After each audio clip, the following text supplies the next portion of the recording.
Alrighty. Welcome back to another episode of Mildly Thriving. This is part 2 of a Two-parter. two-parter. I mean, it could be 8. We don't, you never know. I'm not going with to talk us. that long.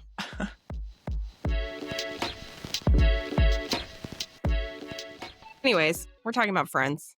I'm Kimberly. Oh, I'm Meredith. All right, so we're continuing our conversation about friendship. Cringe. Yes. It's like choosing your friends or the energy. What was the topic? Wow. I don't get out much. Hang on, let me go back to what I wrote at the top. Why I don't choosing feel so bad now. Why choosing the right friends matters. Anyways, I went on a tangent about ADHD. Shocker. And all I was trying to say is I'm trying really hard to be someone who doesn't use it as an excuse.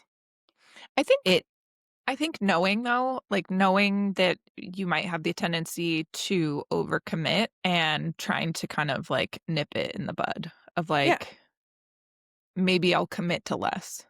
Yeah, it helps me say no. Yeah. Anyways, I'm doing better at setting boundaries. Yeah, I think you're doing a great job. Can I just tell you this story real quick Yeah? about this thing that happened to me this morning? Yeah? Okay. I'd be disappointed if you didn't. Continue. I'm annoyed. So my family draws names at Christmas. And this year, my husband got my brother's wife. And I told my husband, I said, I'm just going to do all of the Christmas shopping this year. So I reached out to my sister-in-law and I was like, hey, can you send me your wish list or like some things that you want? She's like, yeah. So she sends this like list of stuff. And we are going to them for Christmas. And so I mailed the items to my brother's work because in the past, he said, please mail packages to my work. It just makes it easier. I can get them there. So I mailed the packages to his work and I sent him a message. I said, there's 2 things for your wife that are coming. And I specified exactly what they were. He responded then, because one of them was like a robe. He's like, is it weird that I'm already wearing it? I said, I don't care. So today I get a message from my sister-in-law and she says, hey, some stuff from my wish list showed up at your brother's work and he messaged your husband and he didn't know where it came from. She said, should I wrap these? Can't trust him to do shit. I'm Y'all, it's not that hard. So I go out to Josh and my husband, he's in the garage, and I'm like, what? Like, you knew that I was doing this for you. And so then I text my brother and I like, you know how you can go back and like react to a message? And so I reacted like exclamation points to the message in which I said, I'm shipping these things to your work. And he responded and he was like, oh, I don't remember getting this message from you. I'm like, you responded to it. Like, and now I'm concerned about like your brain. Like, are you okay? And so then he sent me a screenshot of the messages that Josh sent. And Josh said, maybe Kimberly did it. And my brother didn't think to like reach out to me, or it didn't jog his memory.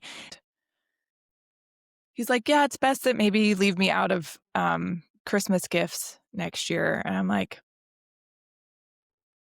evidently. Wow. I haven't even met it. Sean? Yeah. I haven't even met Sean and I'm disappointed. Sean, get it together. Yeah. I'm not surprised. Him and my brother would get along very well. He's a little aloof. Ooh, but that's a good word. You know, it was just like how does this happen? I thought I was being like so proactive. And the thing is I knew it got delivered yesterday. I got the notification that got delivered and I almost texted him to be like, hey, did this show up? And I was like, no, I don't need to do that because I already sent him this message, like, and he responded and I'm just, now I don't. So she's seen all of the gifts then? Yes. And she was like, should I wrap them? I'm like, no. No point now. So you can open them and be like, oh, wow, I had no idea I was getting a robe. It's like I'm so surprised. It's like your mom or grandma wrapping her own presents on Christmas, which did happen, by the way. And Yeah, that's horrible. Yeah. Luckily it's not the only thing that I got for her, but I literally did I did my best. I did everything right. And still, Well, I'm proud of you. I'm thank sorry you you. put in all the effort and they dropped the ball. It's fine. It's fine. It's fine. If this is the worst thing that Everything's fine. happens to me today or this month or whatever, then life is pretty good. You're right. I appreciate you seeing the positive side. Yeah. Sometimes I like to do that of like, if this is the worst thing that happens to me today, then life is pretty good. I do try to do that, but then I'm also the catastrophizer that's like, oh no, I had a really good morning. I hit all the green lights. Like everything went exactly right. What bad thing does the universe have to throw me now? Now I What am feel I like, forgetting? yeah, oh no. I'm taking the extra long way home. I'm scared. I am not driving behind that logging truck. Yeah, not not today, final destination. I sent all of my family's presents as well. And I texted my brother and his girlfriend at the same time yesterday, and she replied to me immediately. And 14 hours later, I got a message from my brother, long enough for me to forget that I texted him at all. And I like look at my watch and he's like, "Thank you so much." I was like, "What the fuck is he thanking me for?" I was like, "Oh, yeah, I texted him about sending him his birthday shit. Because he's a Christmas-ish baby." And it's like, this is exactly why I text his girlfriend. I'm like, "Hey, I got him this. It's coming at this time. Do you have any suggestions?" Because he'll do the give a suggestion and then buy the same present thing, like Sean did. This is two Christmases in a row, I think. Yeah. Or maybe 3. I don't know. But it's like, okay, like Mm-mm. whatever. We love the holidays, remember? I do. It was fun. She's fun to shop for. So I'm glad that I got, and it's not the only thing that I got. I got her a few other things, but I got them in person. So Anywho, let's talk about friendships and why surrounding yourself with the right friends matters. okay. Okay. So, what this made me do was reflect on the things that I value because I don't think we think about that very often. Like, The newsletter made you think about that? mhm. Oh, okay. What the article, like the topic, the whole thing, it all just like, since we're talking about finding friends that share your values, what is it Yeah. then? And it made me think about how we go into not only friendships, but relationships. And I used to think that I shouldn't show all of myself or be brutally honest up front because I didn't want to deter someone from liking me for having a difference in opinion. Mm. And that usually causes problems down the road. When you start dating, you have like a list of deal breakers. You're not going to date someone if any of these things exist. But I was too afraid of standing up for myself or saying some of those things because I was just afraid that someone wouldn't like me and I was afraid of rejection. So So I would you like, were afraid that like some of your traits or some of your things would be on their deal breaker list. yep. And Yeah. so I sacrificed things that I cared about because I just wanted to be likable. And did you do that in friendships or was that like just relationships? No, definitely in Just friendships. anything? Yeah. And I don't think anyone really does this to be malicious. I think, especially at a young age, for me, I'm afraid of confrontation. And it was hard for me to accept the idea of having a disagreement with someone over a difference of beliefs. Or, Well, and then for them to come back and be like, well, I don't like you. I don't want to be your friend anymore. Because then you've right, been rejected and like that fucking sucks. sucks. But I also think that there are, and I don't know, I don't want this to sound bad, but I do think that there are parts about ourselves that maybe we don't like. Mm-hmm. And we don't want to show those parts because if we don't like them, how could anyone else like them? Like, I think about that with the ADHD stuff all the time. I'm like, this person's going to leave because I'm annoying or I'm too much or I cry a lot. But the right person will stay because those things aren't too much for that person. And just because you don't like it about yourself doesn't mean that it's something that no one will ever like about you. You don't have to like every single part about yourself or someone else in order for Right. them to be in your life. It's unrealistic. No one's perfect. I think we set ourselves up for failure by going into any relationship, friendship or otherwise, by not being authentic, because it's just going to hurt yourself later, because now you have to either continue to hide those parts about yourself or open yourself up to rejection later now that you're Right. in it. It's like you're putting off the inevitable. Right. Here's a really basic example, because I think the automatic example is like politics or religion. I still think that you can have differences in opinion on some of those things and still, get along with those people. But I was a vegetarian for a long time. And when online dating became a thing, I was afraid of the idea of putting that on my online dating profile, because I didn't want someone to look at my profile and say, this person's a vegetarian. She must be some Hippy self-righteous dippy. freak. Yep. Yeah. And just be like, no, because that's not the case. And I did it for me. I never dated another vegetarian. And people, once they got to know me, were very accommodating and understanding. And it was a health thing for me. We do it all the time. There were things that I would swipe no on profiles because they said something. And if I had actually got to talk to that person in person, maybe things would have gone differently. But I don't know. That's another rabbit hole to go down. I'm sorry. I don't remember where I was going with that. I don't remember where you were going with it either, but that's valid. I used to think important questions to ask someone for compatibility were things like, where do you stand politically, religiously? Do you want kids? Do you want to get married? Do you like to travel? Do you have similar interests or similar hobbies? Now, I realize those are all very important things in a relationship, but I think they're very general. They're too general.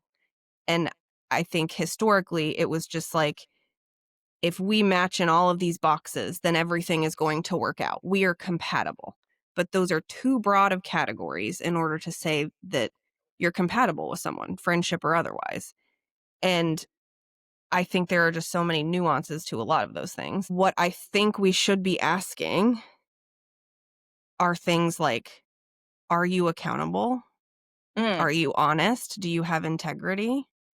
How do you communicate when you're upset? Do you communicate your feelings in general? Do you keep them in until you explode? How do you communicate in a relationship at all? What type of sense of humor do you have? Are you kind, supportive, and generous when it matters? I say when it matters because I thought about this for a long time, and I gave a very specific example. I have a very dark sense of humor. Working in dispatch does that, and certain life events. But I make dead dad jokes on a regular basis, and it's because my dad's dead. But that doesn't mean that I don't miss him all the time and that I didn't love him. And that doesn't mean that if your dad died, I wouldn't be 100% there for you. And I certainly wouldn't be making dead dad jokes. I'd be supportive. Right. So like kind, supportive, and generous when it matters. I can still make those jokes and still show up for someone in the right way. Am I making sense?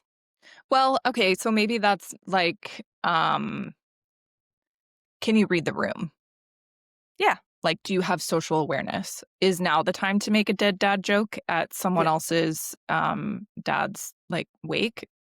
No. No, probably not. Probably not. I feel like 20-year-old me used to be like, this person wants to get married. This person wants to have kids. This person is whatever politically. This person is whatever religiously. We meet all of the boxes. We match on everything. And then you get to know someone and you're a year into a relationship and it's like, well, actually, we don't agree on a lot of things and you're not accountable and you explode when you're angry, and you also have a drinking problem. Like, I don't think we're always asking the right questions when it No, I think comes that's totally to valid. I think when we ask those questions of about religion or politics or, those types of things, you're trying to get a gauge for someone's moral compass because what you believe politically might be, a good way to, judge that, what you believe in your religion, making sure that your values are similar. yes. I I But just think there are so many nuances to both of those things that it takes a little bit of a deeper conversation, and I think that there are more specific questions that we could use. I think, like, let's go back to, like, our Bumble BFF days. Yes, I don't know if you noticed this, but it seemed like everyone had that they liked yoga, that they liked wine, and that they liked, hiking or pickleball. or pickleball, right? Yes, So, like, hiking. Okay, well, I like hiking, you like hiking. but I don't wanna do it every weekend. Well, but also, like, what's your definition of hiking? Yeah, are we walking around Point Defiance or are we climbing a mountain? Right. Are you insisting that we get up and be there at sunrise in summer, like, on Saturday morning? Like, no, thank you. I'm not interested in doing that. Oh, you Yeah. wanna do 10 miles and sleep overnight? Like, yeah, that's not my kinda hiking. Like, I wanna do a day hike and then, like, go take a nap. Yes. Or, "Oh, wine? Okay, you wanna drink a whole bottle in a sitting. Oh, I just wanted to, like, have it occasion" like, you know what I mean? Yeah, There's a yeah, lot of nuance to those things, like, just because you like something, you both, like, check that box, mhm, doesn't mean that your definitions of that thing are the same. yeah. Yeah. When when I was writing this, I really went down a rabbit hole in my head, and I actually deleted a lot of shit because I started to go on a tangent about online dating in general, because I I think that's something that makes it so challenging. I know so many people, yourself included, that have met someone on a dating profile, and it is a success story. But and maybe it's me, maybe I was doing it wrong, but I do feel like people misrepresent themselves, or you don't really get to know someone until you talk to them in person, and That was why my thing was always, like, even whether it was going on a date or doing, like, a Bumble BFF thing, it was like, "Okay, we've matched. We think that there's enough commonality there that we should get together." yeah, I don't want to spend weeks texting back and forth with you because I'm not really getting to know you. What I'm doing is I'm building you in my head. and then that gives a greater chance of disappointment when there's something that you don't align on. Like, Yeah, or you meet them and you're like, "Wait, you're not." I've had that happen before where you texted with someone and you thought you had great banter. And now I think it's gonna get even worse with, like, AI, of people being able to just craft these responses and say the right thing, and you meet them and you're like, "What?" Like, how do these 2 things, yeah, it's like making someone else do your homework. yeah.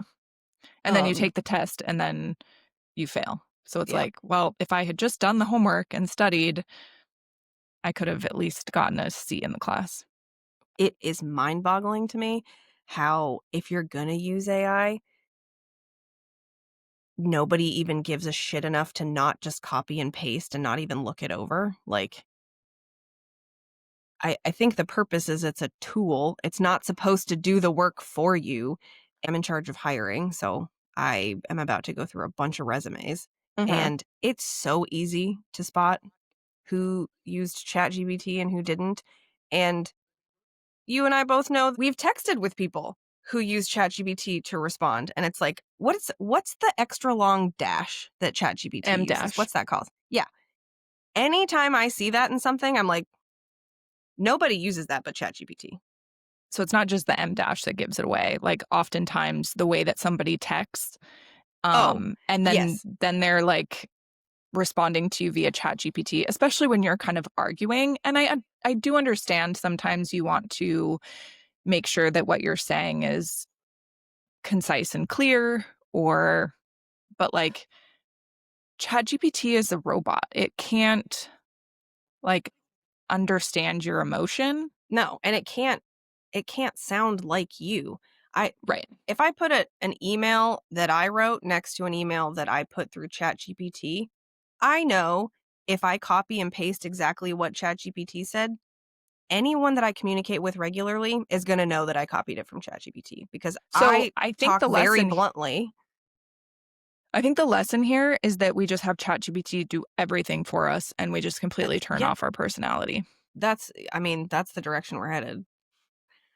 I am scared that idiocracy is going to happen It's every happening. single day. People already wear Crocs. I love that was supposed to be a joke and now it's real. Yeah. And people like loved them. And I'm like, I don't get it.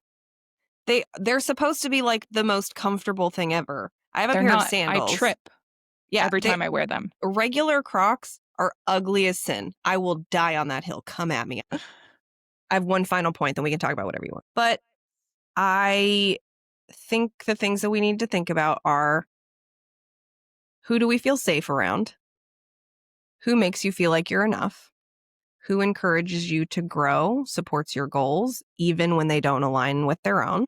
I used to think being a bad influence was like, convincing me to drink or do something like that when I don't want to. But nowadays, it's things like convincing me to order crumble cookie when I am trying really hard to be good, not pointing any fingers or looking at anyone in particular. And, or I really liked this example and I hope Emily listens and appreciates. Or convincing me to see Wicked at 9:30 p.m., knowing damn well I am not going to stay awake for that whole movie.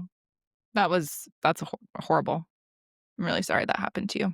I know, me too. To be fair, I think all of us fell asleep and were struggling and realized that we're too old to see a 2.5 hour movie at 9:30. Because 9:30 And is when the previews start. Like if that's your yes, showtime, that's what time the previews start. we got out at midnight and we went drinking beforehand. We were a mess. It was a great time, but we were a mess. Worth it, but don't do I that ate again. so much popcorn. But yeah, those are the people I want in my life. If that's the bad influence that I have, then I think I'm doing okay.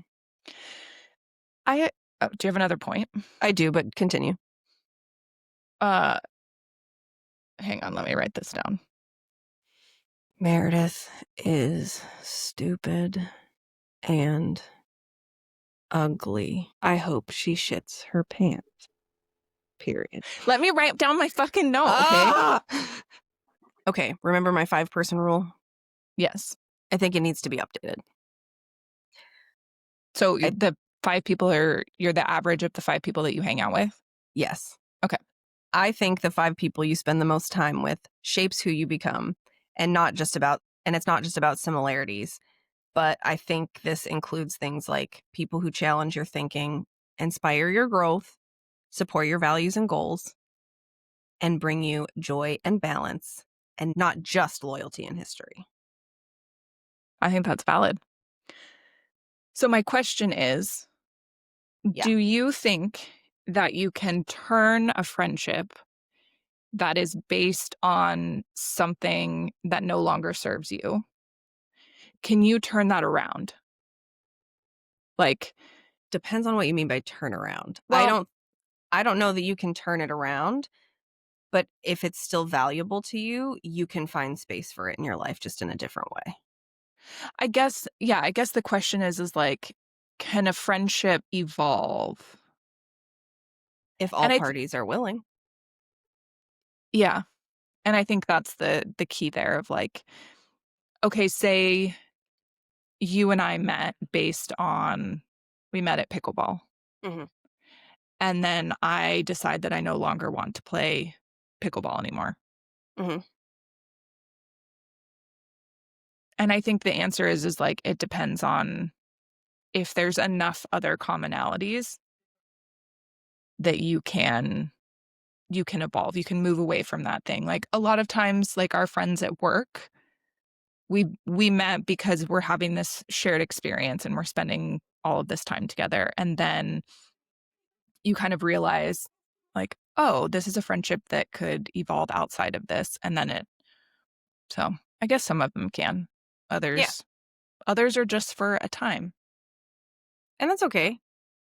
I think every relationship brings something to your life. Might be a lesson, but it Yeah. all brings something.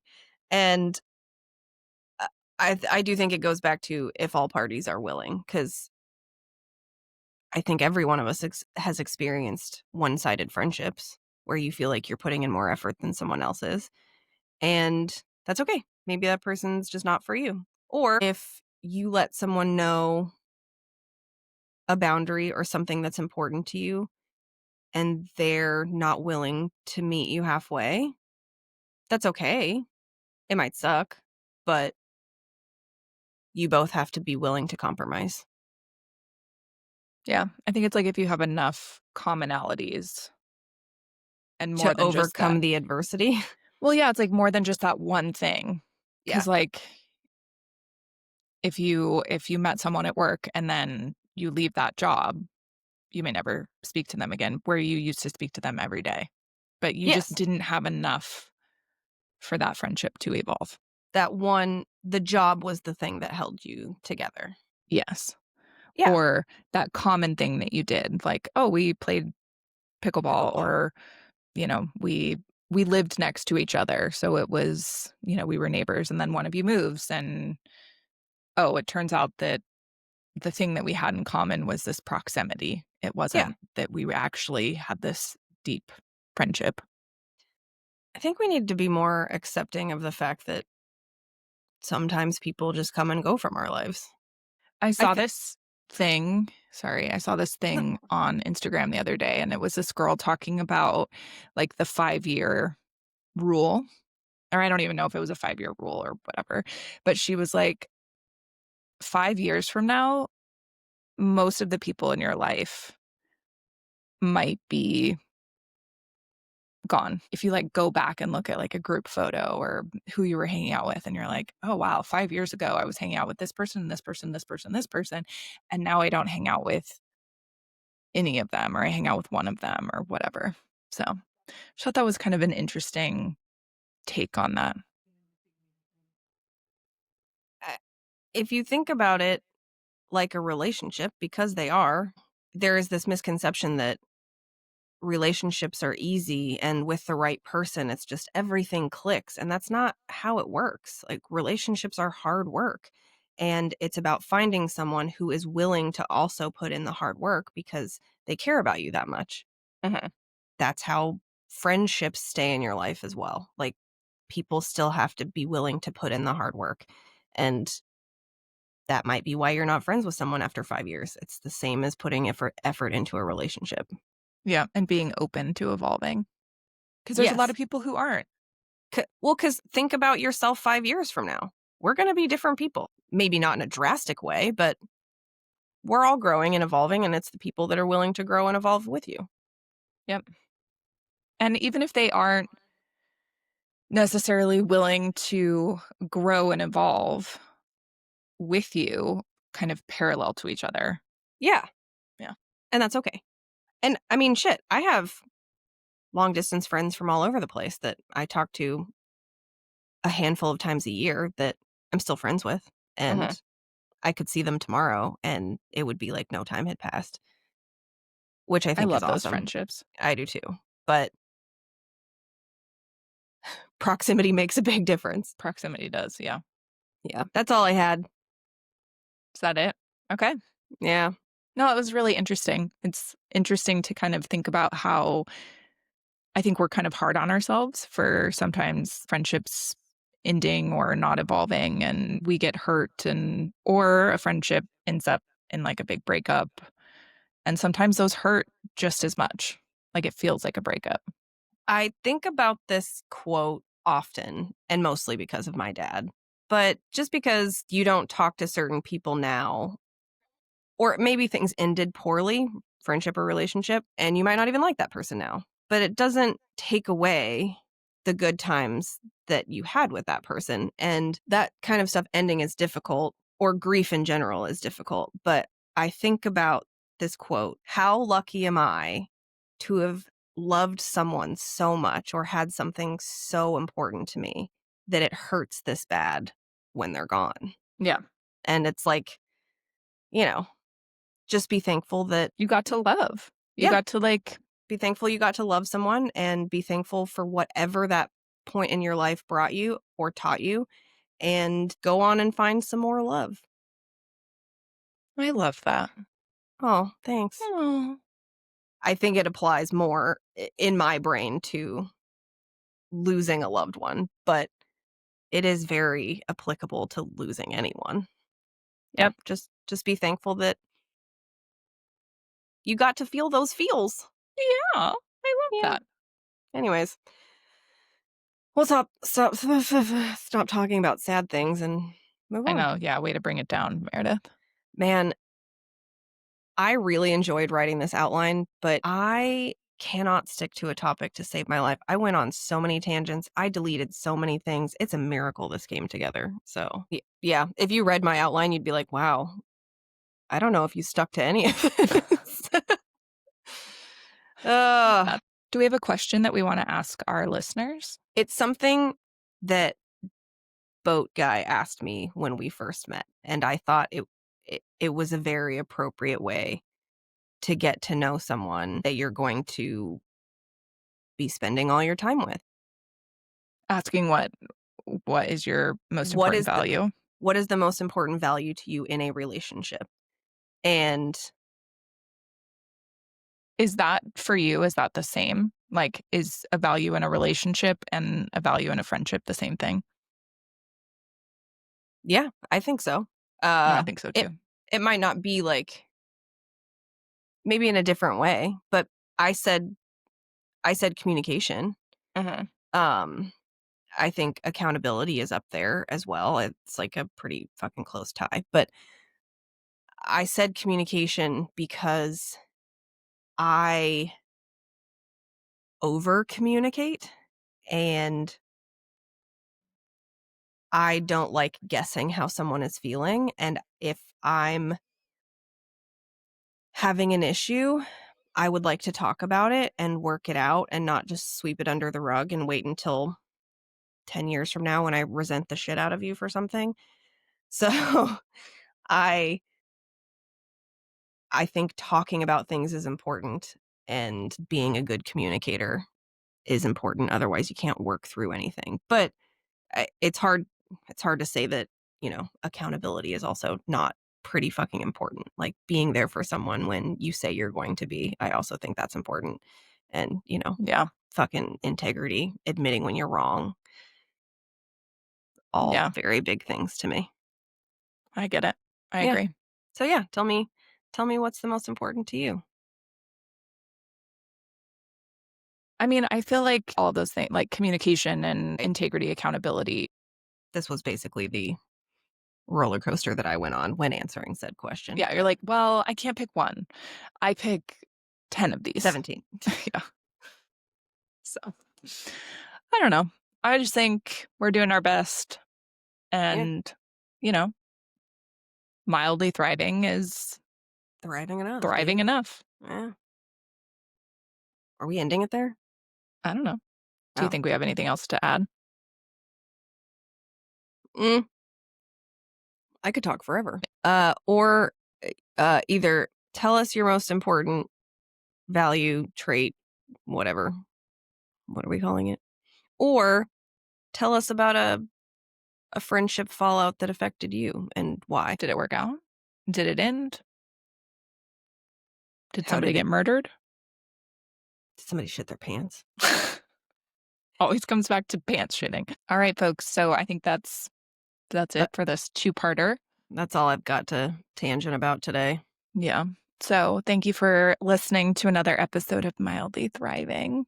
And we just want to remind you that you can follow us on Instagram where we post sometimes. And it's Sometimes. Mildly Thriving Pod. Yes. I also think we're on TikTok.